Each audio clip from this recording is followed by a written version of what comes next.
때는 제가 한국 가야 되겠다 이런 결심을 안 했을 때인데 전쟁이 일어난다고 막 그래가지고 신발도 못 벗고 총탄 다 나눠주고 전군 비상태세를 이제 한 거예요. 준전시 상태를 선포하고 군패도 다 나눠줬어요. 그때 군번을 나눠준다는 건 이건 전쟁을 의미해요. 북한에서 그때 좀 전쟁 좀 일어나라. 북한 군인들 상당수는 전쟁이 일어나기를 바라는 군인들이 많아요.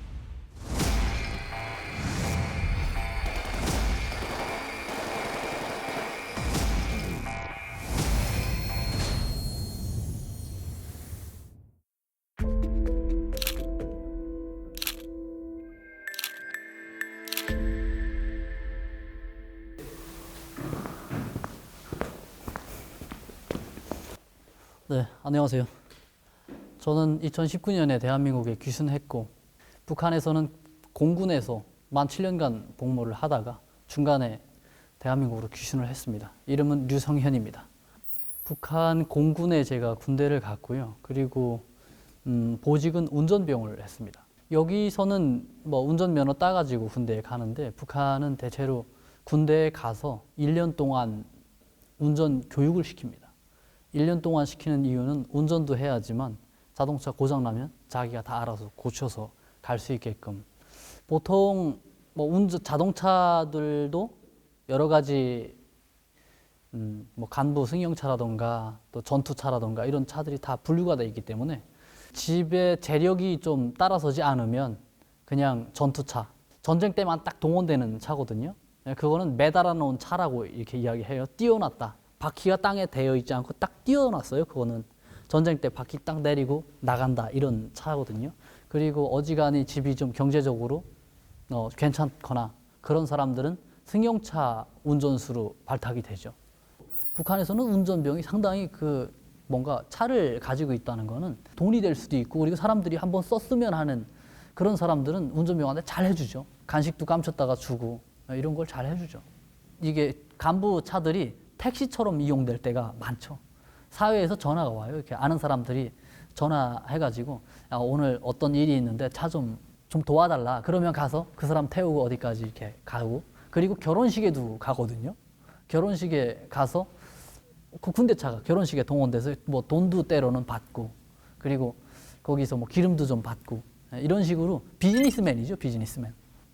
그리고 운전하다 보면 기름 같은 것도 때때로 남는데 그럼 기름 같은 것도 좀 조절해서 팔아먹고 그러는 거죠. 월급을 주지 않으니까요. 북한 군에서는. 그래서 운전병들이 살아가는 방법이 그냥 기름 훔쳐가지고 기름 팔아먹고 살죠. 그래서 기름을 보급받을 때 뭐 예를 들어서 함흥, 평양 이렇게 갔다 올 이렇게 임명 받으면 그 거리를 계산해서 기름을 받거든요. 받는데 연길 올라갈 때는 올라가고 내려갈 때는 N단 이렇게 놓고 그냥 쭉 관성에 내려가는 거예요. 내려뛰게 한다고 하거든요. 그래서 그게 위험하거든요. 운전하는 게. 기름은 많이 남아요. 그게. 그리고 그걸 팔아서 자동차 수리도 하고 자기 밥도 먹고 하는 거죠. 자동차 수리 부품도 위에서 공급을 해주지 않거든요. 다 자기가 알아서 다 해야 돼요. 커피캔 있잖아요. 커피 마시다가 커피캔. 커피캔이 두께가 다 다르거든요. 두께가 다 달라서 그걸 다 운전수들은 커피 먹고 그걸 버리지 않아요. 다 그냥 차에다 꼬깃꼬깃 다 먹고 다녀요. 엔진 수리하는 데서 가장 중요한 게 그게 상당히 정밀해야 돼요. 그 크기가 딱 1대1로 맞물려 돌아가야 되거든요. 근데 그게 계속 이게 돌다 보면 그게 피스톤 축하고 틈이 생기거든요. 틈이 생겨서 그래서 커피캔을 가위로 쫙 오려서 그 틈에다가 싹 넣는 거죠. 정밀하게 해야 돼가지고.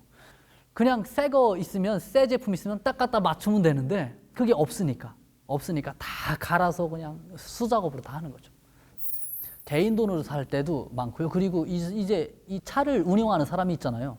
그게 간부가 예를 들어서 뭐 연대장이다 하면 연대장 차거든요. 이게 연대장 차. 그러니까 연대장이 엄청 큰 돈이 들어갈 때 타이어가 상당히 비싸거든요.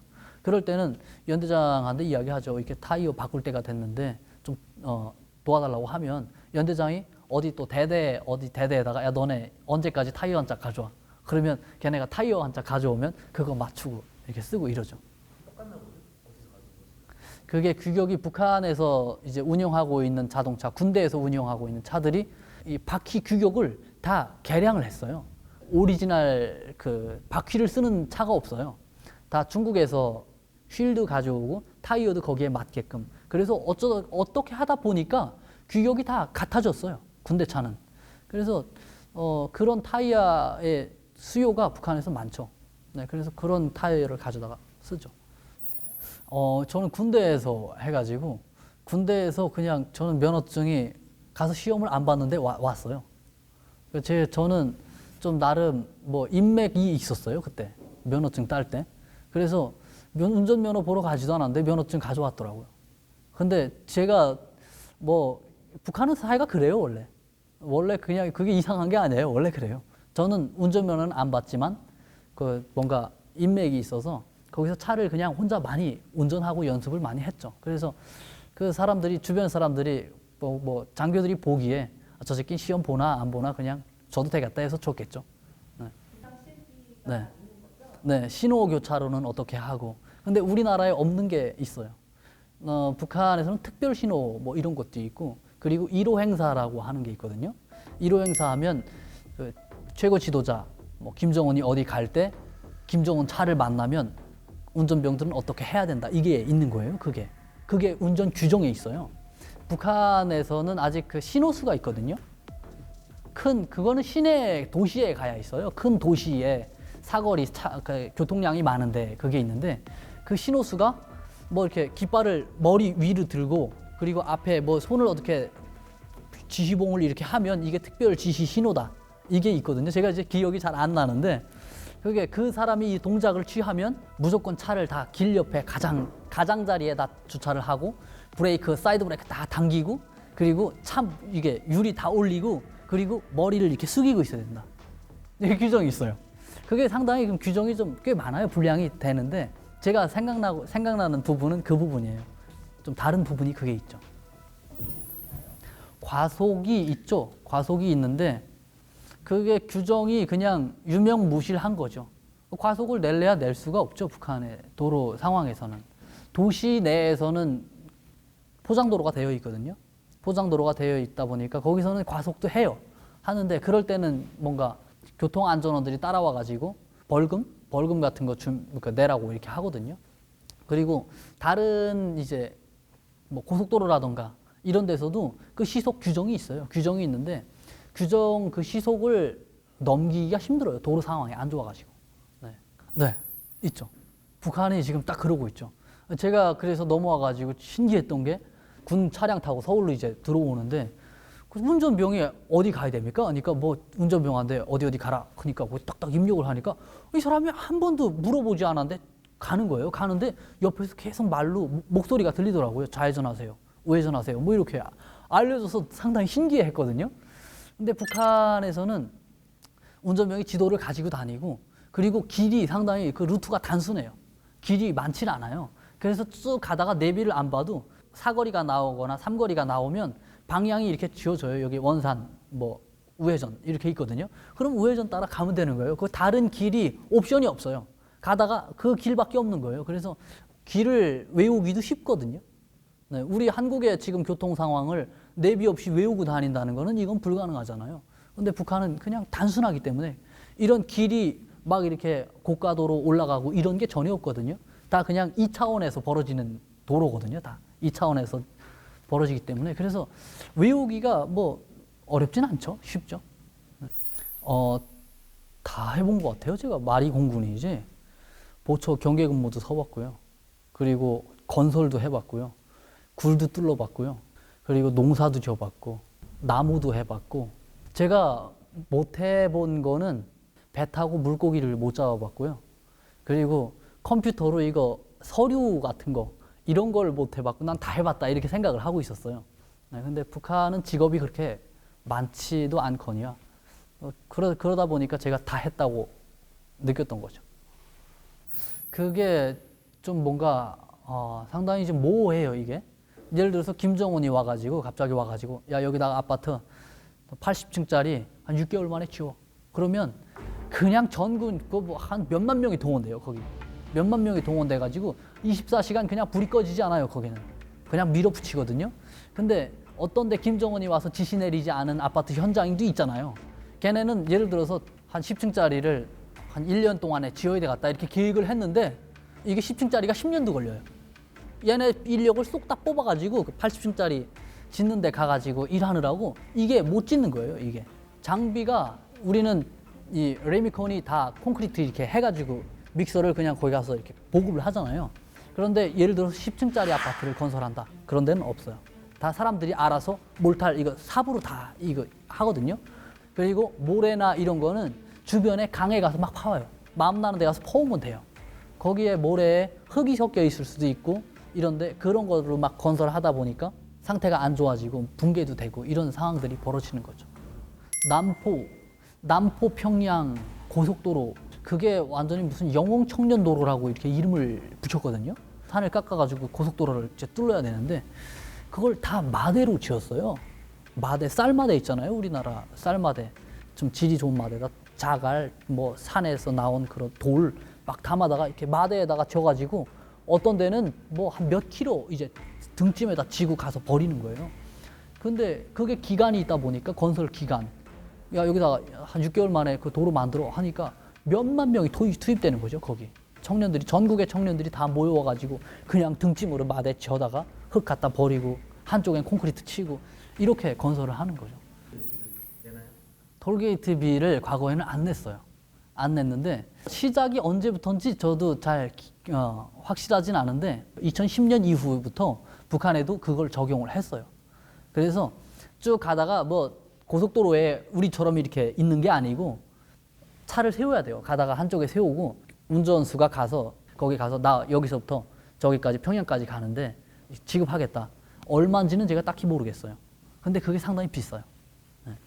우리 돈으로 치면 우리 대한민국에서 보면 그 크게 비싼 돈이 아닐 수도 있어요. 근데 북한은 그 사람들이 받는 월급에 비해서 고속도로 이용하는 게 상당히 비싸요. 네. 북한에는 돈사당번이라고 있어요. 집짐승 키우는 당번. 군인들이 먹다 남은 그 음식물로 돼지랑 그리고 다른 짐승을 키워라 이렇게 지시를 했어요. 그래서 군인들이 군대 가가지고 돼지 키우는 거예요. 그리고 신병 훈련소에 가면 인분 당번이라고 있어요. 북한은 인분도 막 이렇게 넘쳐나질 않아요. 농사를 짓는데 비료가 넉넉지 않기 때문에 그 인분을 가져다 써요. 근데 자기들의 농사를 더 잘 지어야 되기 때문에 그 인분이 생기면 먼저 훔쳐다가 이제 쌓아두는 거죠. 그래서 화장실 가서 볼일을 보는데 쭉 칸은 다 막아놓고 앞에 문이 없고 요만하게 그 담만 해놨어요. 이렇게 가림막. 네, 벽만 앞에도 벽만 이렇게 있어요. 그래서 안에 사람이 있는지 없는지 지나가면서 보면 알죠. 알고 뒤에 가서도 아, 이 칸에 사람이 들어왔구나 하는 게 알리거든요. 그 밑에서 수세식 화장실이다 보니까 버럭버럭 소리가 나요. 밑에서 그게 뭔가 이렇게 때리다 보면 아, 이 새끼가 밑에 와서 이거 버티고 있는 거예요. 버티고 있다가 그걸 훔쳐가는 거예요. 얘네도 좀 하루 일과에서 제외돼가지고 제외돼서 그것만 해요. 근데 그래서 여기에는 없는 그런 직업들도 많죠. 2015년 8월 목함지뢰 사건이 있었을 때예요. 2015년 8월 이때는 제가 한국 가야 되겠다 이런 결심을 안 했을 때인데 전쟁이 일어난다고 막 그래가지고 신발도 못 벗고 총탄 다 나눠주고 전군 비상태세를 이제 한 거예요. 준전시 상태를 선포하고 군패도 다 나눠줬어요 그때. 군번. 이 평상시에 북한 군인들이 자기 군번을 모르고 살거든요. 이게 저거잖아요. 이게 또 경제적으로 봤을 때 상당히 이게 비효율적인 거거든요. 북한의 상당수 군인들을 이제 군번 나눠주면 자꾸 회수해가지고 다시 만들고 이렇게 해야 하잖아요. 근데 군번을 안 주고 있다 전쟁 때만 딱 나눠주는 거예요. 그게 군번을 나눠준다는 건 이건 전쟁을 의미해요. 북한에서. 그때 좀 전쟁 좀 일어나라. 일어나면 내가 이 노동당 진짜 바꿔버린다 이런 생각을 하고 있었죠. 북한 군인들 상당수는 전쟁이 일어나기를 바라는 군인들이 많아요. 근데 전쟁이 일어나서 노동당의 편에 들겠다는 게 아니에요. 그 사람들이. 지금의 그 지옥 같은 상황이 바뀌기를 바라는 마음에서 전쟁이 일어나기를 바라죠. 북한에서 예전에 박근혜 대통령 되기 전에 박근혜 대통령이 대통령 되기 전에는 박근혜 여사라고 불렀어요. 근데 대통령이 되고 나서 북한한테 상당히 딱 그 원칙적으로 나오니까 안 좋아하는 거죠. 뭔가 뭐 괴뢰라고 막 이야기하고, 근데 대통령을 감옥에 보냈다고 이렇게 그 뉴스 기사를 제가 봤죠. 근데 제가 그 뉴스 기사를 이해할 수가 없는 거예요. 그거를 제가 한국에 와서야 이해를 했어요. 한국의 모든 권력은 국민에 의해서, 국민으로부터 시작되는구나, 이걸 제가 알게 된 거죠. 북한은 김정은이 다 가지고 있으니까요. 그리고 한국에서 실업자가, 청년 실업자가 뭐 몇 퍼센트, 20만 명이 막 돌파하고 막 그런 게 뉴스에 나오는 거예요. 거기에. 근데 저는 거기에서 희망을 봤어요. 제가. 저는 실업을 할 수가 없는데, 제가 1시간 없어져도 야 어디 갔어? 와서 일해야지 이렇게 붙잡아 가는데, 실업자가 있다는 거는 이거는 일 안 하고 있을 수 있는 자유가 있다는 거잖아요. 그래서 아, 저게는 백수의 자유가 있구나, 이런 희망을 제가 그 센텐스에서 볼 수가 있었던 거죠. 제가 군복무를 하고 있던 도중에 운전병원 3년을 더 하라고 하는 거예요. 그래서 군대 복무가 갑자기 13년이 쭉 늘어났어요. 제가 2012년에 군대에 입대를 했는데, 아직 제가 북한에 있었다면 군인입니다. 2025년도가 제가 전역 날짜거든요. 여러 사건들이 있었지만 어떻게 하나 이겨내려고 했죠. 그 땅에서 어떻게 하나 살아가야 된다고 이렇게 생각을 했는데, 점점 아무리 봐도 북한 체제가 정상적인 체제가 아닌 거예요. 제가 고등학교 때 전단지를 봤었던 적이 있는데, 그 전단지 내용이 계속 떠오르는 거예요. 전단지 내용이 떠오르면서 이 땅은 이거 바꿔야 되겠구나, 이 정권은 이게 노동당이라는 이게 있는 한 바뀌는 날이 없겠구나, 나아질 날이 없겠구나, 이런 생각을 한 거죠. 아마도 제가 북한에서 제가 일하는 만큼, 적어도 일하는 만큼 그에 대한 대가를 받는다고 해도 아마 도망을 못 쳤을 거예요. 그냥 그 땅에서 살았을 거예요. 근데 일한다고 해도 그냥 다 무보수로 노동을 해야 되고, 그에 대해서 제가 반론을 하면 저는 감옥에 가야 돼요. 저는 감옥에 갈 수밖에 없는 상황이에요. 사람이 아무것도 모르고 살면, 어떻게 돌아가는지 모르면 그냥 사는데, 세상이 돌아가는 거는 저는 알거든요. 북한을 바꿔야 되겠다. 그러면 바꾸려면 어떻게 바꿀 수 있을까? 제 혼자는 못 바꾸잖아요, 북한을. 근데 제가 뭐 가진 게 아무것도 없고, 그리고 저 마음 맞는 사람들끼리 뭔가 좀 의기투합을 하려고 해도 경제적으로도 어디 좀 서포트가 돼야 되거든요. 네. 그런 거랑을 많이 고민하다가 이런 도움을 줄 수 있는 데가 한국밖에 없다고 제가 생각을 하게 된 거죠. 북한에서는 대한민국을 최고의 주적이라고 이렇게 제가 교육을 계속 받았고, 지금 현재도 계속 교육을 하고 있잖아요, 북한에서. 그렇기 때문에 적의 적은 나의 아군이다, 이런 생각을 하게 된 거죠. 만약에 남조선 가면, 남조선 가서 내가 이런 의지를 가지고 왔다면 그들이 결코 내 생각을 그냥 전혀 부인하지는 않겠지. 어지간한 그런 뭐 방향성도 제시해 주고 도움을 좀 주겠지, 이렇게 생각을 하고 대한민국에 갔다가 다시 북한으로 돌아가려고 계획을 세웠죠. 그래서 제가 군대 복무하면서, 군대는 없어지면 금방 알잖아요, 탈영한 걸. 그래서 저를 찾지 않게끔 만들어 놨어요. 얼마 동안, 한 2달, 최대 2달 동안 너네 찾지 마라 하고 이제 그렇게 환경을 만들어 놓고, 제가 한국에 와서 최대 2달 동안만 있다 가려고 했었죠. 근데 그러다 보니까 루트가 DMZ로 정해진 거예요. 제가 상상하지 못했던 그런 댐이 하나 있더라고요. 그건 지도에도 없었거든요. 그냥 댐을 뛰어내리는 방법밖에 없더라고요. 그걸 이제 뚝 떨어져 가지고 정신을 잠깐 잃었었어요. 그때 딱 돌아보니까 위에서 군인들이 경계 근무도 서고 있고, 그때 불빛이 저한테 이제 쭉 날아온 거죠. 물 속에 있는 저에게. 그 전기 고문 의자 뭔가 상상 속에 그것처럼 생겼어요. 고문할 때 된 것 같은데 하라고. 난 다 준비됐으니까 하라고.